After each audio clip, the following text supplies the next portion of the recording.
We've all seen that Social Security will out by 2037, according to the Social Security Administration. But did you know that there's an income cap that you can get taxed on of $184,500 up to 12.4%? In plain terms, that means Elon Musk pays as much into Social Security as a doctor. That means the maximum that anyone can ever pay is $22,878. For example, if I make $1 million per year, that $22,878 is 2.28% of my income for the year. But if you make $184,000 and less, then you're paying 12.4% of your income into Social Security. Now, raising or eliminating this cap may seem like an easy fix to the Social Security problem, right? But the problem is, well, I don't know what the problem is.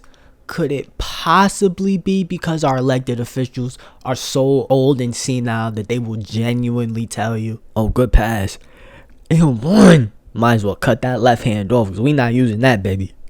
You guys are crazy. What are you insinuating that 99.6% of politicians make over that Social Security wage cap and have decided to vote in the best interest of themselves instead of securing a dignified retirement for the future retirees of America? You ought to be ashamed of yourself. Typically, America implements a progressive tax system where the more you make, the higher percentage of your income you pay into the tax. For example, income tax. Because you make more, you still have more money left over to live off of, even if you pay a higher percentage into the tax base. So you're able to contribute more into the tax base. On the other hand, flat taxes are considered regressive because lower income people pay the same or a higher percentage of their income on a lower salary. It ends up hurting them much more because they have less money to live off of. For example, property taxes and sales tax. And that's my problem with this wage cap. Social Security has provided stability for generations of Americans. Now big changes are coming, such as increasing the retirement age, decreasing the retirement payouts, or complete insolvency of the program. Of course, there are other considerations and issues that would arise from this. Example, would the people who paid more in get